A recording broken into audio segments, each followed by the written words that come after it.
started. I want to welcome everybody. There's so many activist groups on campus this year, and I see so many familiar faces from last night's World Bond boycott discussion, and there'll be a teach-in next week, and I think that accounts for this very interested turnout, and I welcome all of you.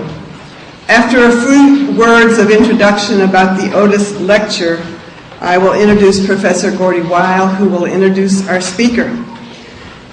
The Otis Social Justice Lecture was inaugurated here in 1990. It explores issues central to a just society: peace, world hunger, human rights, economic parity, protection of children, and it honors women and men who have enriched our understanding of these issues. In tribute to their insight and expertise, these individuals receive the Otis Social Justice Award, which includes an honorarium that recipients may donate to the cause of their choice. And we'll confer this at the end of the lecture and the questions and answers. This award results from a gift of Henry Otis, who was the father of 2 Wheaton alums. Past recipients of the award include Surgeon General Everett Koop, Public School Reform Advocate Jonathan Kozol, Children's Defense Fund founder Marian Wright Edelman, U.S. Ambassador and Secretary of Energy Bill Richardson, who's married to a Wheaton graduate, activist and author Gloria Steinem, and activist, historian, and playwright Howard Zinn.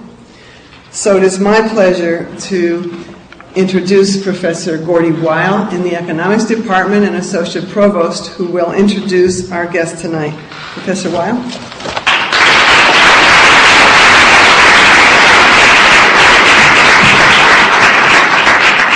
Good evening. I must have done something right sometime to get the honor of introducing Professor Michael Ignatieff to you. I'm very grateful for this honor, actually. To prepare for this introduction, I did what probably most of you would have done, is I went to my computer and I ran a Google search on Michael Ignatieff, So it took a few seconds to run, and what did it do? It tells me it turned up approximately 11,300 sites. What's this approximately? Google can't count past 11,300. Anyway, 11,300. Clearly, this is a man with a worldwide presence, or at least a virtual worldwide presence. And you're in luck, because I'm not going to read to you all 11,300 sites. But I do want to give you a sense of why he is so well known throughout the world.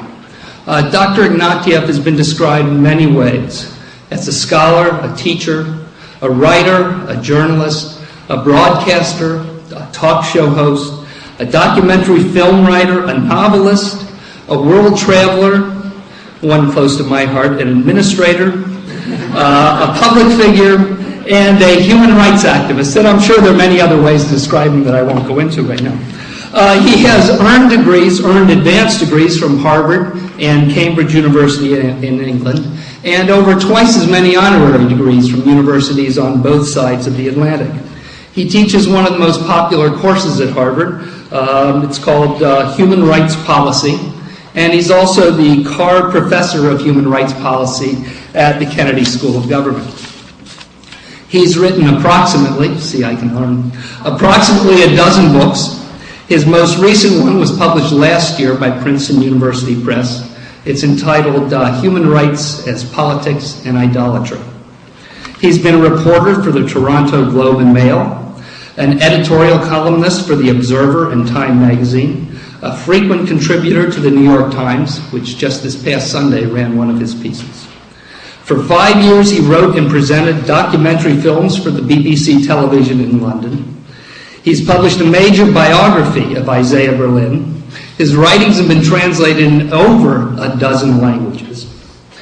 And since all of you know no good work goes unpunished, he's recently been made an administrator as the director of the Carr Center of Human Rights Policy at Harvard University.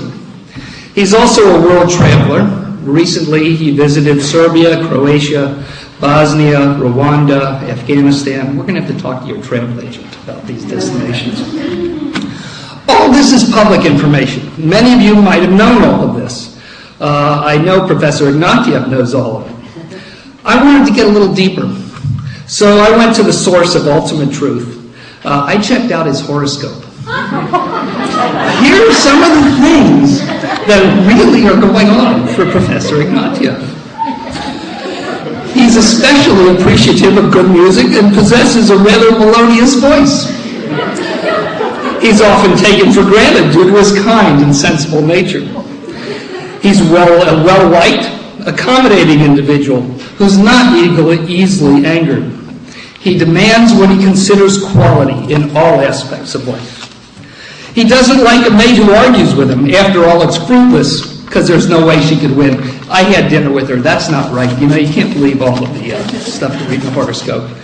He's a physical individual, earthy, lusty, and sensual, a connoisseur of food, drink, and women. I decided after that I'd stop looking, There was more, but we'll leave it here. Impressive as all that is, it's really for his accomplishments as a human rights activist that we honor him today. In a world in which national boundaries are in many ways fading, we recognize more and more that we are all citizens of this earth. As such, it's rights that we often refer to as human rights, rather than our rights as a citizen of this or that nation, that are becoming increasingly important. More than any other man of his time, Dr. Ignatieff, through countless lectures, through serving on many international commissions, through provocative books, articles, and videos, has worked for the recognition and understanding of what it means to respect the human rights of different ethnic groups today. His work is important. His work is important today, and it will become even more important as this century unfolds. So with that, it's a great pleasure to give you Dr. Michael Ignatieff.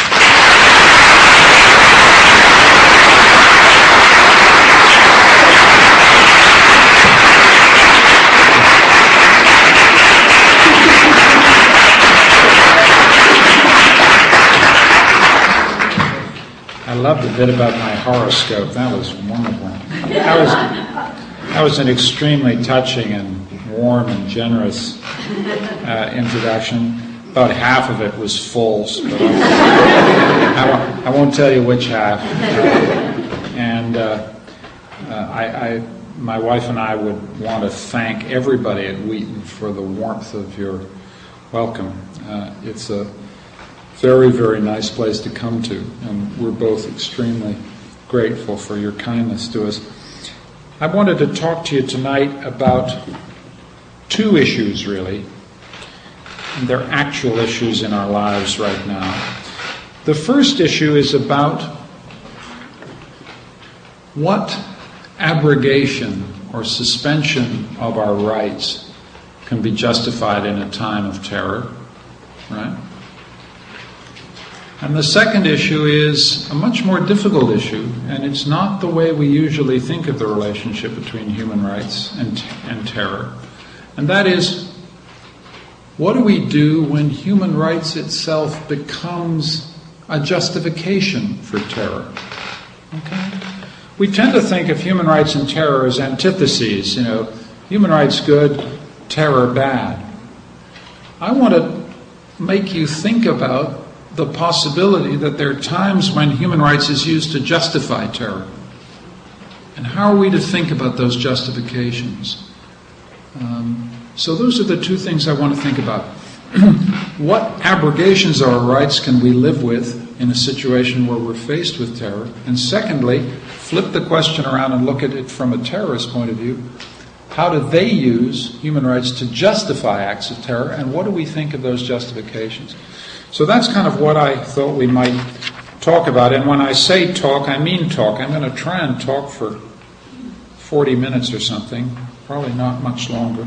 And then it's your turn. I'm here to listen to you and answer and do what I can to think more clearly about this. Let's start with the first question, which is, what kinds of abrogation or suspension of our rights could we live with in a time of terror, in a time of war against terror? This is a difficult question because one of the best ways to think about a democracy is to think of it in terms of that wonderful metaphor of Ulysses and the sirens. Those of you who know your Greek mythology will know this story. Ulysses knows in advance that he's going to be sailing his sailors towards these beautiful sirens who have this fatally seductive song. So in advance, he puts wax in the ears of all the rowers in his boat, and he gets them to tie him. He gets them to tie him to the mast. He doesn't block his ears, but he gets them to tie him to the mast so that he won't be tempted to steer the boat towards the shore where the sirens are. And a lot of theorists have thought about that as a very good description of what a democracy is. A democracy is a strategy of pre-commitment. You know there are dangers ahead. You know there are things you may be tempted to do. So what you do in advance is you tie your hands behind your back. And democracies tie themselves behind their back. The essential commitment that democracies make, and this is why rights are so important, is they say, we will not do this no matter what. We will not do this to human beings no matter what. Right? That's the core idea of rights, and it's a strategy of pre-commitment. Now, what happens to that set of pre-commitments when we are attacked? When planes fly into the World Trade Center, when the Pentagon gets attacked. Terrorism is a tremendous test of our capacity to stay with a strategy of pre-commitment. Because we can feel it in the metaphor. I've got my hands tied behind my back, and the ship is heading towards the rocks. And what I want to do is cut my hands loose to steer the ship from the rocks, right? And yet the nature of a democratic commitment to rights is that we will not do certain things no matter what. We will stay with our hands tied behind our back. It seems to me, the dilemma we're struggling with, and all democratic societies have struggled with this. If you look at Great Britain, where I spent nearly 20 years, they have gone to internment without trial. They've gone to the suspension of basic constitutional rights for people suspected of terrorist offenses. They have considered the banning of political parties. In Spain, they have just banned one political party, the Basque Separatist Party. Other societies like Germany have put loyalty oaths as a condition of employment in the public service. You have to declare your allegiance to the democratic principles of the German constitutional order in order to have a job, which seems to be an infringement of rights of free speech.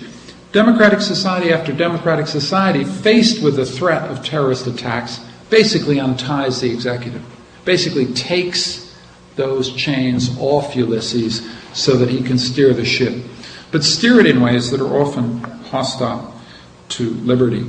And one of the questions to ask is, why are democratic societies so easily persuaded that one of their great strengths, i.e., we will not do things to other people no matter what, why democratic societies suddenly see that as a weakness? And that's an interesting thing. This is not in my text, as it were, but I do think one of the features of, and you began to see it in John Ashcroft's testimony to the United States Senate in November. He said, I thought very revealingly, that one of the things that was so maddening about the terrorist attacks was that they exploited the trust and openness of American society. That the terrorists exploited our liberties. That they'd actually studied our liberties. They'd studied the immigration regulations. They'd studied the freedoms that this society enjoys in order to exploit them, in order to slip unnoticed through our society and make attacks. And I think one of the things that's interesting about democratic societies is that they put a tremendous premium on trust. And when that trust is abused, they can react with a tremendous paranoid reaction. Our trust has been betrayed. Our openness has been turned against us. And I think that produces a lot of the emotional reactions that lead to a very quick passage of the Patriot Act and all the things that seem in many ways to be an attack on civil liberties. I think the second reason why liberal democratic societies so often abridge civil liberties has to do simply with majoritarian tyranny. We often talk as if terrorism presents us with a dilemma or a trade-off between security and liberty, between our security and our liberty. Well, in fact, it's usually a trade-off between our liberty and someone else's liberty. And in fact, the people who pay the price for our tightening up, for our unbinding of Ulysses, usually happen to be minorities of some kind. Arab, Muslim, fellow citizens, visitors to our country. I'm not, by the way, I'm a Canadian, so I am one of those visitors. And so I'm, in a sense, rather aware of the sense in which an attacked country turns on visitors, fellow citizens of another race and culture. And these are small groups of people, 1,200 people. We have a sense that's a small price for us to pay to feel safer, but it's their liberty that's lost. Majoritarian tyranny is, I think, a very easy thing for democratic societies to slip into. And yet precisely rights exist to put limits on what majorities can do. I mean, that's what rights are for, to limit the capacity of majorities to tyrannize minorities, and we're not doing a terrifically good job, it seems to me, of practicing what we preach. I mean, this is a test of the national identity of this great republic. I am a visitor here, but I love this country deeply, precisely because it takes rights seriously. Well, terrorism is a moment which is a test of the national identity of the country, and we're in a test at the moment which I'm not sure we're passing. Now, but what do we think in more general terms about temporary suspensions of liberty and abrogations of liberty? Many civil libertarians, and now I'll get slightly more controversial, many civil libertarians think there simply is no grounds ever for suspension of habeas corpus, detention of prisoners without trial. There are no justifications whatever for the measures taken post-September 11th. And there are no justifications because rights will lose all solidity, all strength in a democratic order if they can be suspended simply in moments of pressure. So the kind of formal or theoretical question is, do exceptions compromise rules? If you make an exception to a rule, do you destroy the legitimacy of the rule? That seems to be one of the issues we're struggling with. And some people feel very passionately that any exception to the rule of law, any suspension of the rule of law, damages the rule of law permanently. Fortunately, you're a country with a political tradition that includes presidents who are occasionally capable of masterful political thought. And one of the greatest things ever written on this precise question was written by one of your presidents, Abraham Lincoln, in a letter to Erastus Corning in, I think, June 1863. You should look this letter up. You know, after a full day running the greatest war in your history, faced with all the challenges, your president sat down and wrote this masterful piece of political theory, essentially arguing with people who said that his suspension of civil liberties in wartime would permanently damage the fabric of the rule of law in the United States. In other words, the exception breaks the rule. No, Lincoln said, the exception helps the rule to survive, right? That's the conflict we're struggling with. His claim was the fact that you suspended habeas corpus in a national emergency of wartime did not necessarily compromise the validity and viability of habeas corpus, the fundamental rule in the rule of law, in peacetime. What you did in an emergency didn't need to destroy the fabric of the rule of law in the rest of the time. I tend to think, actually, and this is where it gets controversial, that Lincoln is right. There are cases where exceptions do not destroy the rule, where exceptions are the precondition for maintaining the rule. And this is a difficult issue. In human rights law, just to do a little bit of fancy international law for a moment, if you look at the human rights treaties, They all provide for what is called derogation, D-E-R-O-G-A-T-I-O-N. Derogation. That is, you can temporarily suspend human rights provisions in times of national emergency or wartime. Now, not everything can be derogated. And this is an important point. Human rights law provides that no matter what else you derogate, and you might be able to derogate, say, habeas corpus, those kind of things, you can never derogate on torture. There are no situations, none, in which you can torture a suspect. There are no situations where you can imprison someone simply for belief. There are no situations in which you can execute without trial. There are no situations in which you can simply arrest a lot of people and subject them, for example, to penal servitude. So there's some rights that are absolutely non-derogable, non-suspendable, but then there are a whole bunch of others in the human rights ideal which actually can be suspended in times of emergency. Some people think this is a weakness in human rights. I happen to think it gives it the flexibility to cope with what are unquestionably moments where states are attacked, as the British in Northern Ireland were attacked, by a terrorist group that wants simply to drive the British out of Northern Ireland and subvert constitutional processes. In that case, there are, it seems to me, justifications for suspension. If you look closer to the American case, however, and you apply these tests to what has been done in this country since 9/11, we've got to start asking some tough questions. It seems to me that in the wake of 9/11, it was not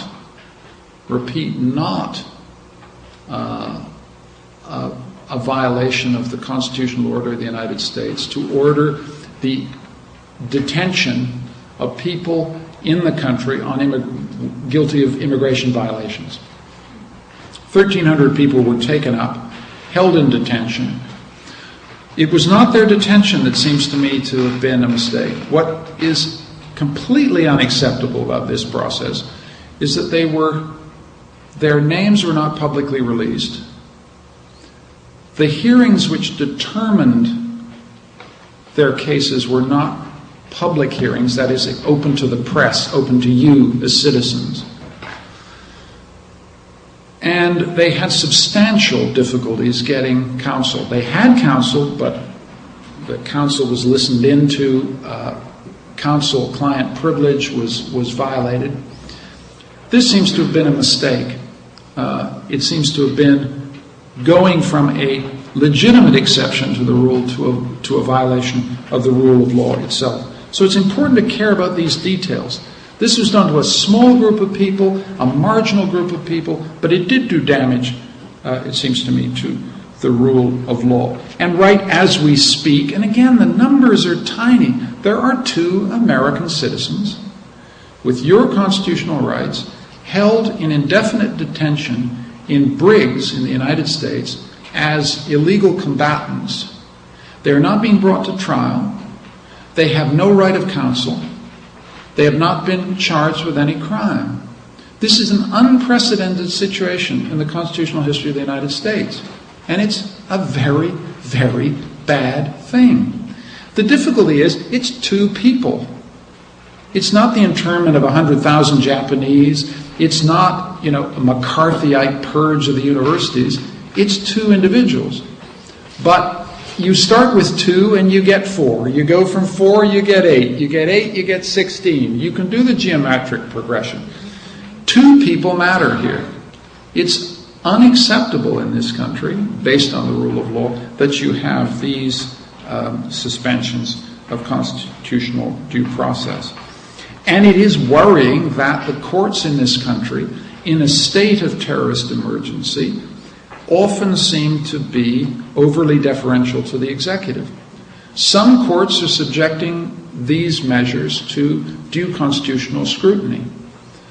But the bias of the judiciary is very often to do deference to the executive for one very good reason, which is the executive, i.e. the president, the attorney general, say to the judges, if you knew what we know, you would agree with us.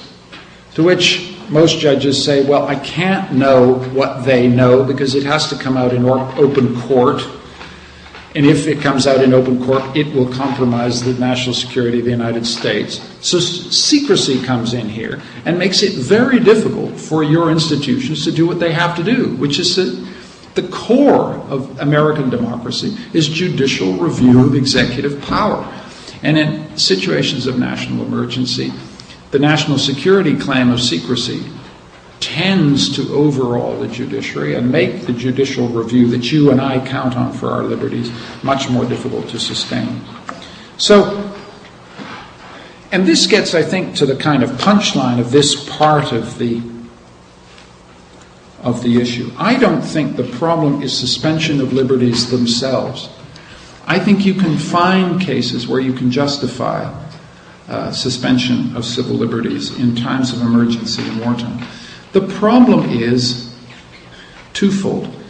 It's these suspensions have to be publicly justified in courts of law. The issue is not suspension, but justification. They have to be justified. They have to be justified to you as citizens. They have to be justified in courts of law. And the real problem with them also, second problem, is a political problem. In situations of national emergency, it's very easy to construe risk to the country to be greater than it actually is. The political judgment you have to make as citizens is to ask, how serious is the risk? Do the risks justify these suspensions or not? That's a political calculation which you as citizens have to make. By and large, the executive construes the risk as being very great. Citizens have a job to say, well, wait a minute, is it really as scary as that? The judiciary has that job. The media have that job. But they have a great deal of difficulty assessing the risk simply because the amount of secrecy involved in the question. The executive, your president, is saying, basically, to the American public, if you knew what I knew, you would agree with what I'm doing. Well, you can't have a democratic dialogue when secrecy is coming across that deliberative exercise. And that, it seems to me, to be the problem. The rule of law is not compromised by emergencies or emergency derogations per se, but by a politicized construal of risk to justify emergency measures that are not really actually necessary to meet the threat at hand. And so one of the things we're saying at the moment in the United States is, well, we haven't interned the Japanese yet, right? It isn't as bad as it was in wartime. We haven't interned large numbers of the Arab and Islamic population in the United States. It's hard to know how to interpret that fact without being alarmist and without expressing pessimism about the strength of the constitutional tradition in the United States. It might mean that we've learned from our history, but it might also mean, ladies and gentlemen, that the worst is yet to come. So that's what I had to say about the first part of my topic, which is the ways in which how we should think about what abridgments of civil liberties are justified in conditions of national emergency. The second part of my talk is a very different kind of talk, which is in the first part of the talk, I was talking about the ways in which human rights limits a war on terror, or ought to limit a war on terror. Now I'm flipping over and looking at something very different, which is what happens when terrorists use human rights as a justification of political violence. And if you think this is a rare or abstruse subject, you don't know the modern world, because human rights is the primary justification for political violence in the modern world. This is why it's difficult to teach this stuff. It's not all about love and peace and brotherhood. It is also about the justification of political violence, and the right we're talking about is the right to self-determination. This is the key axial claim to justify political violence in the modern world. The entire anti-colonial resistance to imperial rule in India, Algeria, Vietnam was justified in the language of human rights, namely in the language of self-determination. And the key modern example of this struggle is obviously the Palestinian struggle. This is the classic unanswered claim to self-determination in the modern world. And every suicide bomber who straps on a suicide bomb may not even know the language of self-determination, but his or her ostensible goal is to advance a claim of self-determination by inflicting usually horrible death on themselves and on others. So we need to understand the relationship between rights and terror in this sense. And at first sight, how could human rights possibly justify acts of terror? How could we possibly get from a language which puts the right to life at the center of its principles to justification of taking lives for political reasons? I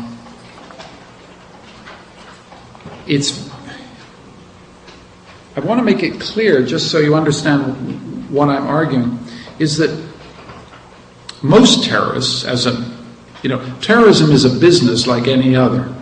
Most terrorists will not, if you ask them why they do what they do, talk very much about human rights. But it does serve as a normative justification. When pushed to give grounded reasons, moral reasons, self-determination becomes a central claim. And the people who targeted those planes into the World Trade Center on September 11th could hardly be called human rights activists. But those who applauded the action afterwards often did so on the basis that these were acts done in the name of an unmet self-determination claim, the rights of the Palestinians, or the rights of Muslim believers to free their holy places of alien occupation, i.e. American presence in Saudi Arabia. So behind these essentially nihilistic and apocalyptic acts is a normative claim about self-determination, which we need to think about, however disturbing that may be. Now, one thing you could say, just as a starting condition to solve this problem and take it off the table, is if human rights believes in the unalterable respect that each human being owes every other human life, if that's really the ground basic assumption in human rights, then it would suggest that the only way you can prosecute a self-determination claim, a claim for freedom, is consistent with that ethical rule. And that would mean the only self-determination struggle that you could support would be a nonviolent one. In other words, if you're a human rights believer and you believe in self-determination, the only ethical means to attain that end would be nonviolence. That would be one thing to say. The other thing to say would be this, and that's not often understood. Most self-determination claims compete with someone else's self-determination claim. If you're advancing a claim to statehood or nationhood, it's almost always the case that someone else wants the same piece of real estate. It's got a competing claim. So it's my land versus your land. One of the principles that might follow from a commitment to human rights is that there's no such thing as a trumping right. By trumping right, I mean the idea that one self-determination claim automatically trumps the other one. So, it applied to the Palestinian struggle, it would say, human rights principles would say, you've got to be nonviolent, number one, and you've got to acknowledge that there's another competing claim to self-determination on this real estate. It's an Israeli claim, it's a Jewish claim. It's based in the Bible, it's based in the history of Jewish suffering, it's based in the history of Jewish settlement in the Holy Land. And you can't vindicate a self-determination claim by just pretending the other side doesn't exist. The same message has to be true for the Jewish side. You can't vindicate a self-determination claim if you're a Jewish patriot by pretending the Arabs don't exist or the Palestinians don't exist. There are two claims here. They will have to deliberate. They will have to adjudicate. They will have to compromise. Okay? So there might be two rules about a self-determination claim that follow from a belief in human rights. The first would be you got to be nonviolent. And the second is you're bound to have a competing self-determination claim, so you've got to deliberate. Nonviolence and deliberation would be what a human rights ideal of prosecuting a war for a struggle for freedom might be. So then the question is, what kind of advice is that? If I go to Jenin refugee camp, as opposed to a wonderfully civilized and kindly environment like this, if I go to Jenin refugee camp and I say, I'm a human rights activist, and I've thought about my principles, and I support your self-determination claim, but you got to observe two rules. You got to be nonviolent, and you got to respect the self-determination claim of the other side. What kind of audience do you think I would get in the Jenin refugee camp after the summer of 2002? I would be accused, if I survived the encounter at all, I would be accused of what is called in moral philosophy moral perfectionism. They would tell me that's all very well for a nice fat cat Harvard professor, but we're down here, we're being shelled, our refugee camp has been flattened, we've had 50 years of this, and you're telling me to be nonviolent? Are you serious? Are you telling me to negotiate with people who won't negotiate with me, who denied my very right to exist here and be here, who kept me in a refugee camp for 50 years and denied my claims? What's the use of human rights if you're telling me that kind of stuff, right? So we have to think about that. Telling the Palestinians to return to nonviolence and to accept the competing rights of the Israelis might be to condemn them to political failure. So you don't want a human rights argument that basically says the oppressed should stick to the rules and the oppressed should allow themselves to submit to an eternity of oppression, right? You see where I'm going? There is a way in which you can argue human rights principles with the best of intentions to oppressed people that simply says, give up, right? You got to be nonviolent. You got to deliberate with the other guys. It's the end of your struggle. Now, don't get me wrong. Don't get me wrong. This is not an argument against nonviolence. One of the things that is most historically impressive about the U.S. civil rights movement, when you look back on it, is this was a movement for political change that was constantly threatened by terrorism. What else were those church bombings but terrorism? What else were the murder of civil rights workers but terrorism? One of the historical greatness of that movement is that faced with terrorism, faced with provocation, faced with murder, King and his leadership, and the enormous self-discipline of the popular movement, whites and blacks, but chiefly blacks, kept it this side, kept a hold of nonviolence as a strategy, and won the greatest rights victory in this country in the 20th century by staying nonviolent. They would have lost the struggle had they met violence with violence. So don't hear me saying that I don't believe in nonviolence. I passionately believe in nonviolence. And we have that inspiring example in American history, just as we have the Gandhian example in the struggle against colonial rule in India. But I am saying there may be cases where the counsel of nonviolence to oppressed groups simply will not meet their lived reality. And if you argue a pure human rights case about self-determination, a rights case that's based on respect for the right of life, you're essentially arguing a pacifist case in relation to these struggles for freedom. You're saying you've got to keep nonviolent no matter what the provocation. And I'm saying there might be cases, and the Palestinian struggle might, as uncomfortable as it is to say, be a case where there might be a justification for armed struggle simply because deliberation is impossible and nonviolence is impossible. And this is said to you, let's be perfectly clear, by someone who has always been an unequivocal 100% defender of the right of Israel to exist within secure and stable borders, an unequivocal defender of the self-determination claims of the Israeli and Jewish people. Okay? But that doesn't prevent you from recognizing that the other side may be in a situation where they really have reached the last resort. No deliberation is possible. Civil disobedience strategies are not viable. So what are the ethics then of struggle in that case? And the case that you hear a great deal from terrorists, and you hear it from the suicide bombers who survive, or the wives and widows and family members of suicide bombers, is that terrorism is the justified weapon of the weak. Faced with preponderant military strength on the other side, the impossibility of challenging them on the military front, the battlefield, the weak are entitled, when nonviolence won't work, when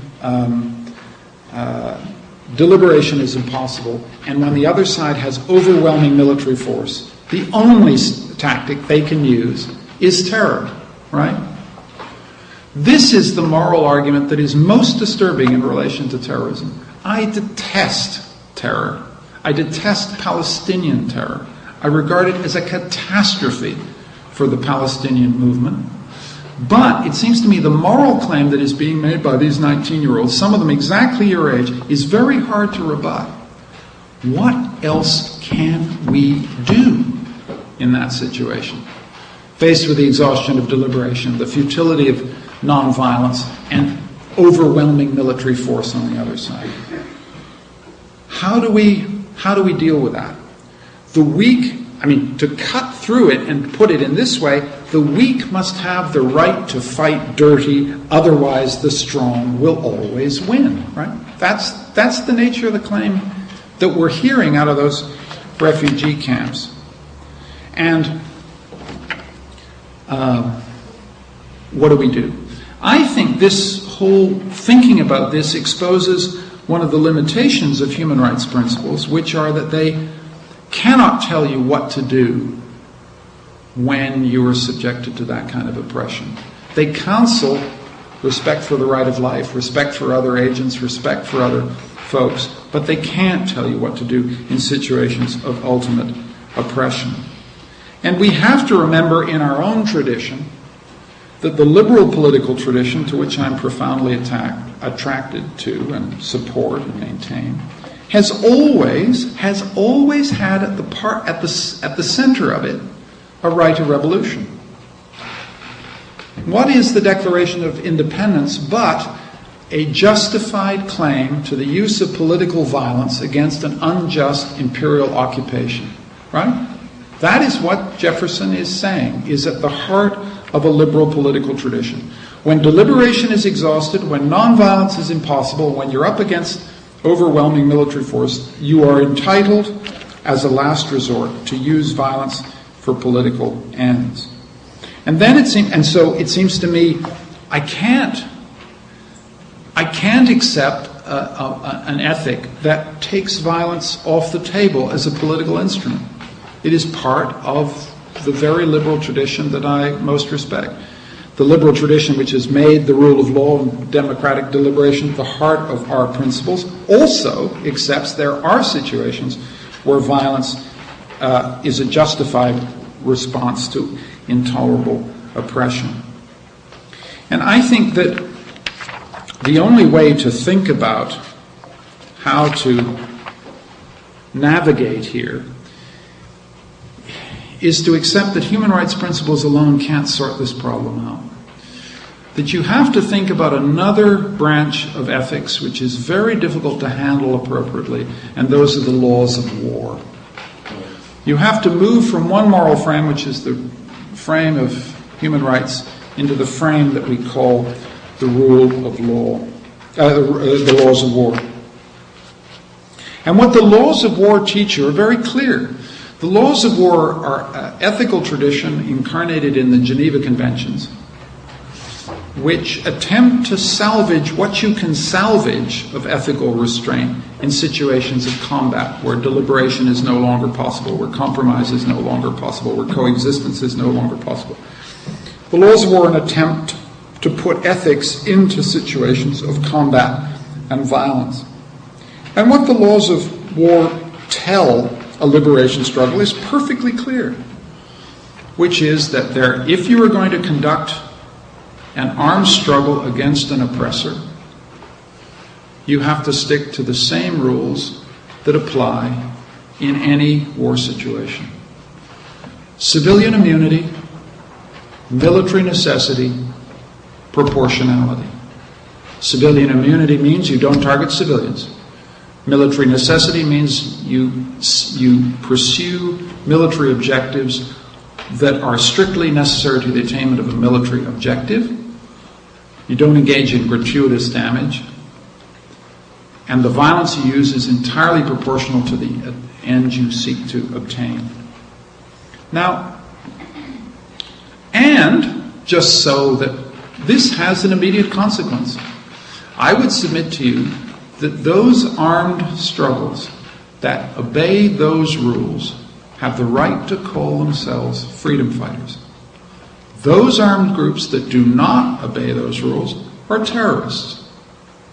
Don't let people tell you there's no distinction. It's all in the eyes of the beholder. There's a very clear distinction. Armed groups which obey the Geneva Convention rules, the three ones I've given you, can call themselves freedom fighters. Those who do not are terrorists. It's not a pejorative distinction, it's simply an analytical distinction about the means that they use to attain their ends. Then the question is, what freedom fighter would ever want to tie their hands behind their backs, which is what Geneva Convention's rules imply? Pre-commitments to avoid certain forms of barbarity. Well, there is an interesting example, and that's the ANC. The African National Congress was one of the first liberation movements to sign up to the Geneva Conventions and to say, we will attempt to conduct our war according to those rules. It's on that basis that you do have a reason to say they were freedom fighters. Now, no one is saying that the African National Congress, the military wing, actually was able to control every aspect of this struggle and to keep this side of the distinction between freedom fighting and terrorism. There were acts of terrorism in the South African struggle, and they disgraced the struggle. The other thing to say about the South African case is that when the ANC won power, they were willing to submit themselves to public scrutiny and to provide public accountability for their actions. At the Truth and Reconciliation Commission, they got up and said, yeah, some very, very bad things happened. Civilians were targeted, people were necklaced, informers were killed. But this is at least a struggle, a moral struggle by an armed group to keep this side of terror, to provide public justifications for the means they use in an armed struggle. And that, it seems to me, is where you want to go. And then it seems to me, if you're asking what is the key challenge, ethical challenge in a war against terror, it's not to extirpate violence from the world, nor is it to extirpate oppression from the world, since frankly neither of those objectives are attainable in any lifetime of you or me. It is, the attainable objective is to get people to play by rules. And the rules that matter here are the laws of war. And if the ANC can do it, then the PLO can do it. That's what I'm saying. And they have not done so, and hence forfeited their claims to legitimacy. So that's one thing to say. The final thing to say, and this is something I slipped by, and it's what I'll end with.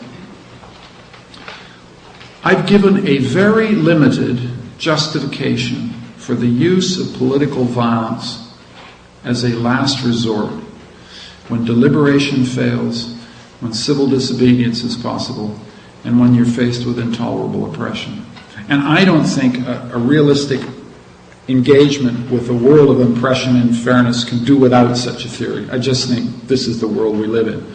So claiming that we can do without political violence, it seems to me, is hopeless. The task is to discipline it. But there's one thing I've saved for the last, which is the little thing I slipped in as a last resort.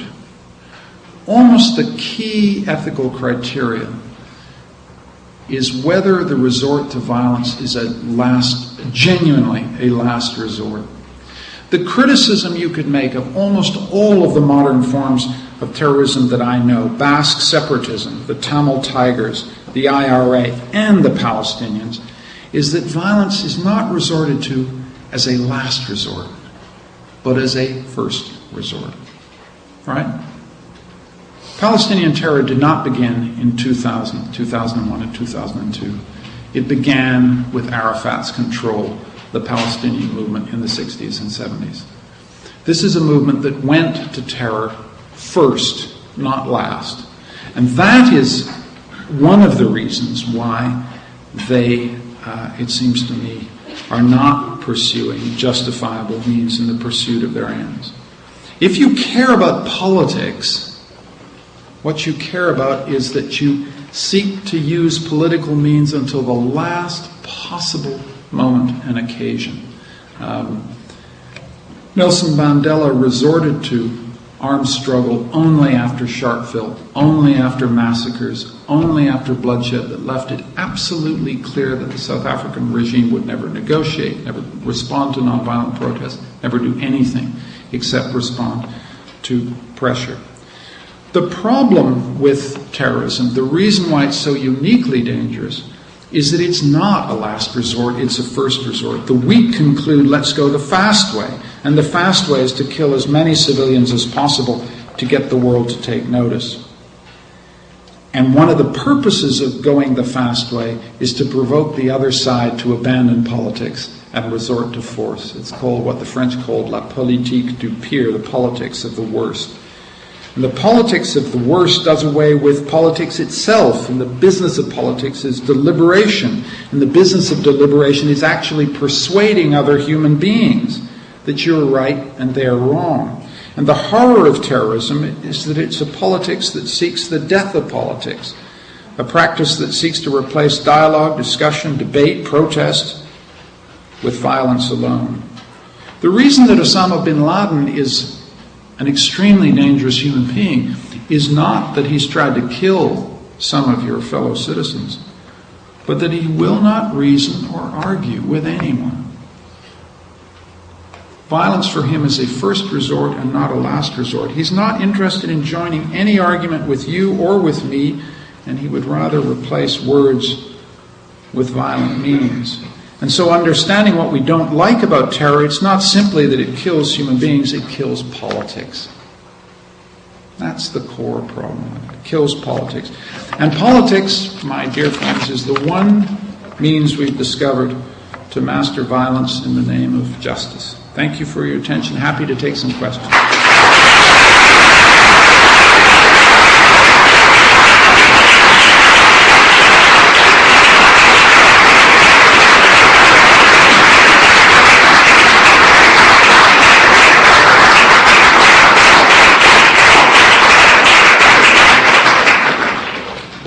Maybe the right thing to do would be to aggregate some questions so we can get as many as possible. I'm going to start over there. I seem to agree with your notion about the freedom fighters versus terrorists, and how freedom fighters fight the right way because they use the Geneva Conventions and the idea behind that, and terrorists don't use the Geneva Conventions and whatnot. However, my question, and it's something I feel a little, that I question about that idea, is that if these terrorists already are against the Western ideas and the Western world, why are they going to refer to the Geneva Conventions in order to use that as their justification to be freedom fighters? Right. Good question. Another one?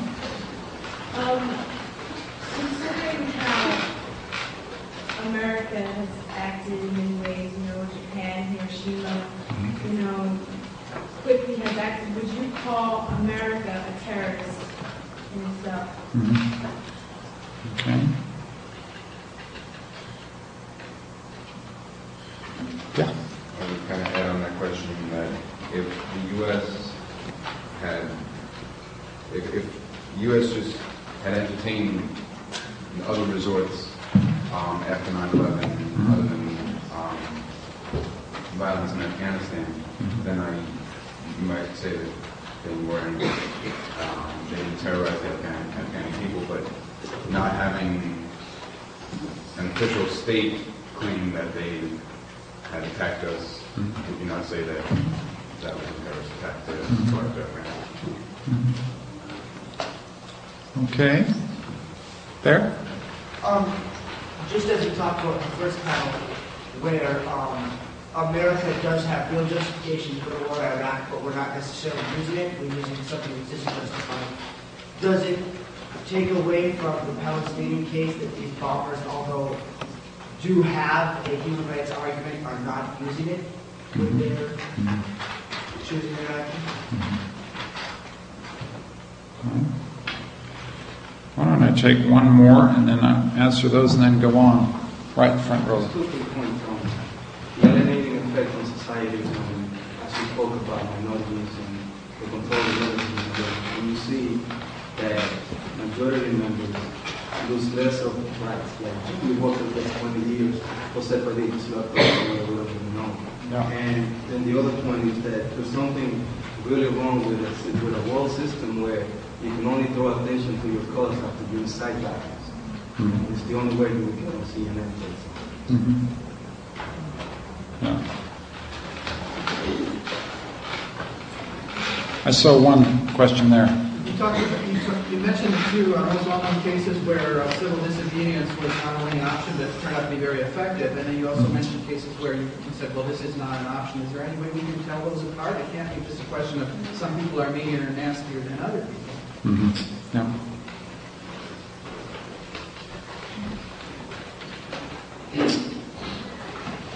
Yeah. I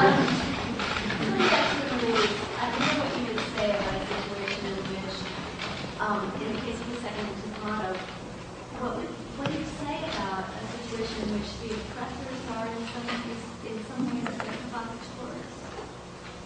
Thinking of the visit to the Mount, and how that really was the precipitating event for the second Toronto. Right.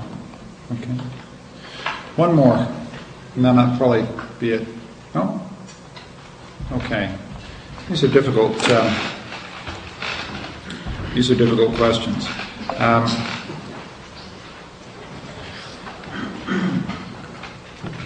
The first one was about why the particular terrorist post 9/11 would even think of following Geneva Convention restraints.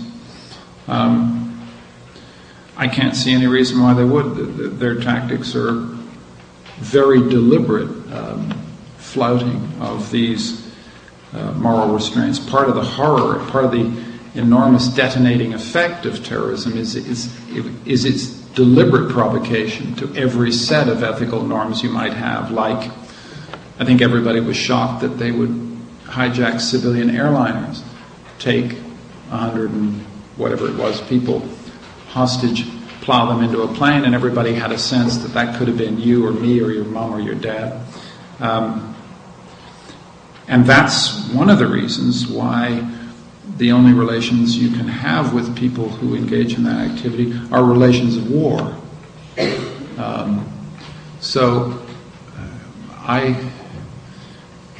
The more interesting question is, are there cases where people considering violence in defense of a self-determination claim could be induced or motivated to stay on the Geneva Convention's path? That's why I used the ANC case, because they're a very interesting case of a group who believed that for political reasons, as one of them said, Oliver Tambo said very interestingly, we don't want to take our ethics from our enemy. Remember, it's a great famous sentence, but it helps to explain why they made their decision. Their political strategy understood that getting liberation in South Africa depended on maintaining the high moral ground and morally discrediting the regime. There were therefore political and strategic reasons why it paid the ANC to take the high ground and to attempt to hold it. There are some movements where that consideration is very important. Groups capable of that self-restraint with a strategic sense can win. Martin Luther King understood that his battle was not with Bull Connor. It was not with the Selma police chief. His battle was for the Americans sitting at home in front of their TV screens. And the unforgettable images of brave human beings refusing to respond to intolerable provocation was one of the things, not the only thing, but one of the things that tipped it. But that's when a great leader understands what the strategic dimension of his struggle is. I mean, he was faced with people who were saying, our enemy is, let's get back at these crackers by all means necessary. And there were plenty of those people. He had the vision to see that to win the political struggle, you've got to keep high ground. And I think that then you have to understand, as almost a matter of political sociology, what are the liberation movements where that incentive effect to good behavior is present, and where is it absent? And how do we improve the incentives for liberation movements to play fair? The Tamils are a very disturbing example of a group that decided, I think in a curious way decided, nobody even bloody well knows where Sri Lanka is. We got no international leverage, so it doesn't matter what atrocities we commit in Colombo. Nobody's going to know. And atrocities will pay. We're not playing before any audience here, right? We're only playing, our only enemy are the Sri Lankan military. And that's where you get particularly savage and ghastly struggles. The same is true on the other side. One of the things that restrained the hands of the British in Northern Ireland was a sense that a lot of people are watching what happens in Belfast. Big Irish community in America doesn't want their brothers, Catholic brothers and sisters, beaten up. Strong sense that this was a restraining factor in British counterterror. So it all depends on whether it's a paying strategy to occupy the high moral ground. And in some cases it is, and in some cases it's not. And where it's not, and where you're faced with somebody who deliberately exploits your own moral hesitancy, you're in a situation of war. And I can't see anything other than to construe our relations with Al-Qaeda as relations of war. But a relation of war is not a relation of barbarism. A relation of war should be rule-bound. That's why I'm not happy with what's happening in Guantanamo. Enemy combatants have rights, especially if they're American citizens. It's ridiculous. We don't need to do this. This is just stupid, vengeful stuff. As for America, U.S. as a terrorist state, this comes up a lot about Hiroshima, but that's not the only thing that the United States has done.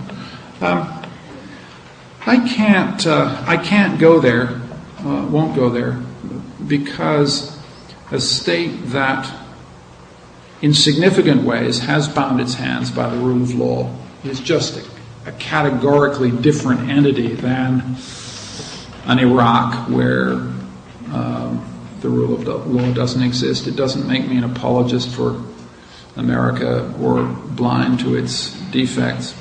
Hiroshima, as a specific issue, might well have been a war crime.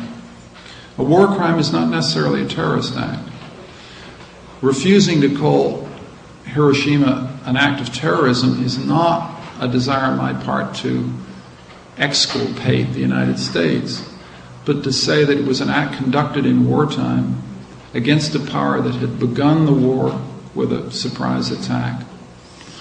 Its military rationale was to save lives, save casualties. That's a serious claim. It's not a specious claim. Truman thought that using the atomic weapon would spare the United States horrendous casualties and the Japanese horrendous casualties in an island reconquest. The interesting thing to me about this issue, surprisingly, is that I have less trouble with Hiroshima than I do with Nagasaki, for that is what is known on the football field as piling on. But those might be war crimes. They might be crimes against humanity, but I don't see them as terrorist acts. As for the Afghanistan question, question 3, it seemed to me that, because I was in Afghanistan, I happened to be in Kabul the day that the Taliban took Kabul, and watched them rushing around with their rocket launchers and beginning to knock women around, that what happened post 9/11 and the attack on Afghanistan was a straight Article 51 self-defense action By Article 51, I mean Article 51 of the United Nations Charter, which allows a state to reply in self-defense. To a government, I mean, your point is there wasn't really a government there, the government wasn't really responsible for what happened. Well, my view of that is that the Taliban, it's a very particular case.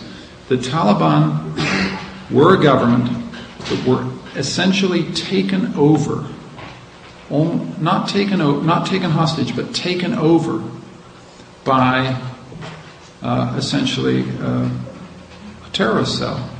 Taken over in the literal sense that the terrorist cell became their foreign policy. It became much of their domestic budget. Al-Qaeda underwrote a essentially bankrupt Taliban treasury. And so in that sense, it's playing with words to say that Afghanistan was not the source of the attack on 9/11. It emphatically was. And as subsequent intelligence discoveries proved. So my view is that any state that had been subjected to the attacks of 9/11 that did not attack Afghanistan would be in serious dereliction of its duty as a state. And by dereliction, duty of the state to protect you. If you've been there, you don't want to have that place remain a terrorist camp. And they did train terrorist camps. They did maintain terrorist camps. So I take a fairly straightforward view of that issue. My notes are now not doing as good a job as they could about question 4 and question 5. I'm going to jump to question 7, oppressors as provocateurs. I think there is some truth to that claim that Sharon's trip up Temple Mount was the worst of it is that it was a provocation essentially for his domestic Israeli political reasons, which is an absolutely unforgivable thing to do. To trigger an explosion which actually damages the state of Israel in order to secure narrow political advantages against another political opponent, i.e. Netanyahu or whatever. I mean, it's unbelievably irresponsible, and it surprises me that he was not punished. Having said that, it's not the case that Sharon caused Intifada 2. He essentially allowed Arafat to unleash a long-planned and long-brooded set of more or less concerted attacks, concerted by his security forces.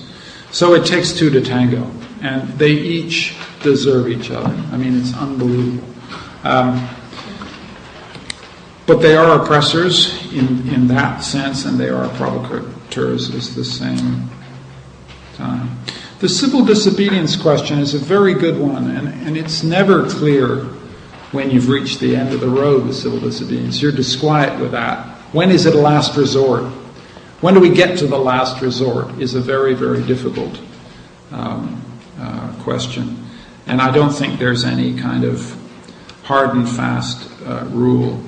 I think that's what I keep using this U.S. civil rights example for its inspirational quality, precisely because the provocation was so great in 63, 64, 65, that lots of perfectly sensible human beings could have concluded that it was absolutely hopeless to expect justice within the United States political system. The time had come to strike back at the crackers, strike back at the Klan, strike back at start assassinating these sheriffs. I mean, you can run out a scenario in which people maddened by oppression would have not done so. But it's an interesting test, I think, of one of the enormous strengths of this country, that its principles appeal even to those who do not benefit from them. Part of what kept that thing this side of terrorism and this side of violence is that abused and oppressed people still thought that this was the country of Lincoln, that this was the country of the 14th Amendment, even though the 14th Amendment gave them damn all in terms of protection.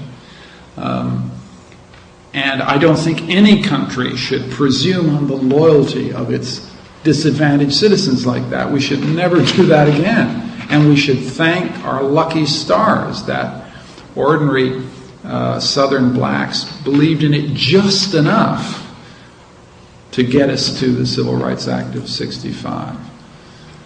But it's a way of saying to you that at a given moment of oppression and difficulty in a struggle, again, it's very hard to urge oppressed people to have faith in institutions that are systematically disadvantaging them. So I haven't got an answer to that question, and it's precise.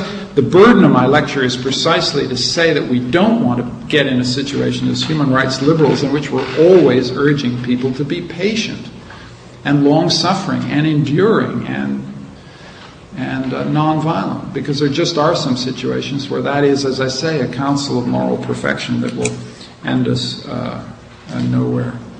I apologize to a couple of the people who asked good questions. It's just because my handwriting and my wits are failing me that I haven't been able to give an answer. For those who ask questions to which I'm not giving an answer, I'd be delighted to talk to them afterwards, and I thank you all for your attention.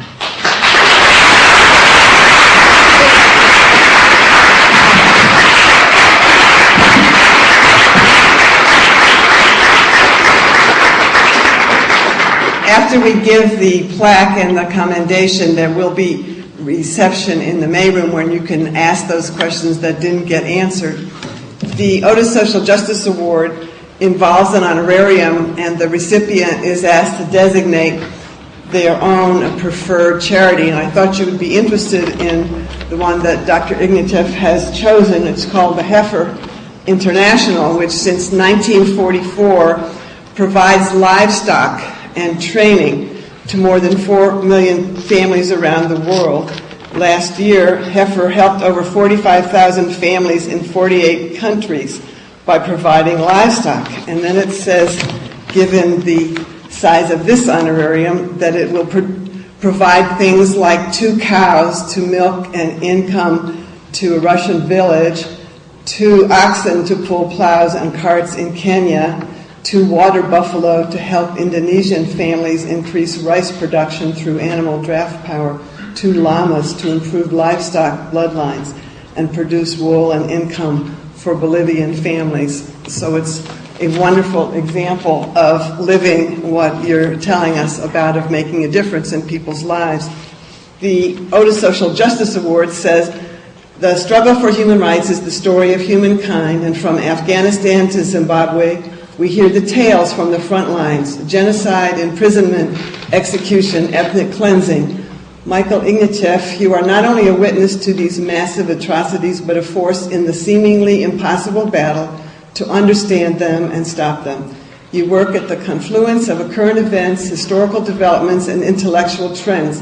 As director of Harvard's Carr Center of Human Rights Policy and a renowned authority in human rights study, you examine the impact of war, and your influence is global and lasting.